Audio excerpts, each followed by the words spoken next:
మొదటి ఉత్తరం చూద్దామండి. జాహ్నవి హైదరాబాద్ నుంచి రాస్తున్నారు.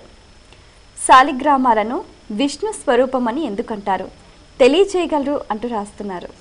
వైష్ణవ దేవాలయాల్లో చూస్తుంటాం.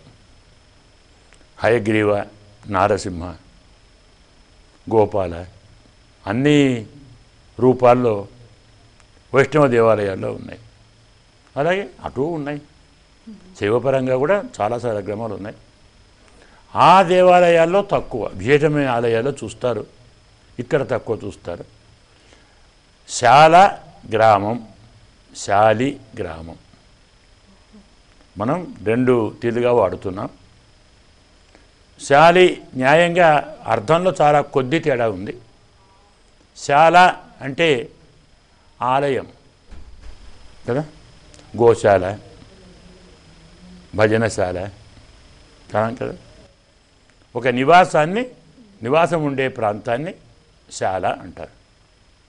శాల గ్రామం, శాలము కలది శాలి, దాని యొక్క గ్రామం అంటే సమూహం. ఒక దేవాలయంలో ఉండేటువంటి ఆయా దైవ స్వరూపాలు ఎన్నుంటాయో అవన్నీ ఒక్క శాలగ్రామంలోనే ఉన్నాయి. శాలగ్రామంలో మరొక విశేషం ఏమిటి, వేరే విగ్రహాలకు, వేరే స్వరూపాలకు మనం ఆరాధన చేస్తే ప్రాణప్రతిష్ఠ చేయాలి, ఆవాహనాదులు చేయాలి, ఇవన్నీ చేయాలి. కానీ శాలగ్రామంలో నిత్యం సన్నిహిత హరి అని చెప్తాం.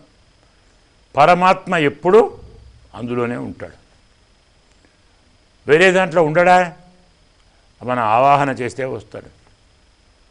ధ్యానం చేసి ధ్యాయామి, ధ్యానం సమర్పయామి, ఆవాహయామి అన్నాక ఆసనం సమర్పయామి. ఈ శాలిగ్రామానికి ఆ నియమం లేదు. స్వామి ఎప్పుడూ ఉంటాడు కాబట్టి ఆరాధన చేయవచ్చు. అయితే కొన్ని నియమాలు పాటించాలి. శాలిగ్రామానికి ప్రతిరోజు అభిషేకం చేయాలి. ఎట్టి పరిస్థితుల్లోనూ దాన్ని మానేయటానికి వీల్లేదు. చాలా నియమనిష్టలో ఉండాలి. అది కూడా వేదం చదువుకున్న వారే అభిషేకం చేయాలి, వేదమంత్రాలతోటే చేయాలి. ఇలా చాలా నియమాలు ఉన్నాయి. ఇంట్లో వారు కూడా చక్కని నియమనిష్టలతో ఉండాలి. స్వామి ఎప్పుడూ ఉంటాడు కదా. మరి అందులో కొన్ని శాలిగ్రామాలు ఉగ్రంగా ఉంటాయి. నారసింహ, సుదర్శన, హయగ్రీవ, రామ ఉన్నాయి. అవి చాలా ఉగ్రంగా ఉంటాయి. మనం ఏ చిన్న పొరపాటు చేసినా మనకు ప్రభావం కొంత పడవచ్చు. అందువల్ల చాలా జాగ్రత్తగా, శ్రద్ధగా, భక్తిగా దానికున్న నియమనిష్టలను సక్రమంగా పాటించగలిగినప్పుడే, అందులోనూ రోజు తప్పకుండా అన్నం ఆరగింపు చేయాలి. ఏదో పండ్లు చేస్తాను, పాలు చేస్తాను, మామూలు ఫోటోలు పెట్టుకుంటే నీ ఇష్టం ఏమన్నా చేయొచ్చు. ఏది లేదు, ఇంత గుడ నివేదనం, బెల్లం చేయొచ్చు, చక్కెర చేయొచ్చు.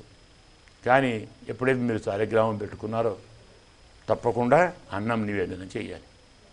అన్నంతో పాటు కొన్ని నియమాలు ఉన్నాయి కదా, ఏమేమి ఉండాలో.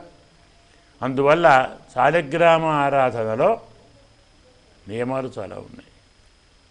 ఫలితం అలాగే ఉంటుంది. ఎంత శ్రద్ధగా, భక్తిగా, శాస్త్రోక్త విధానంలో ఆచరించిన వారికి సర్వ సంపదలు, సర్వ శ్రేయస్సులు కలుగుతాయి.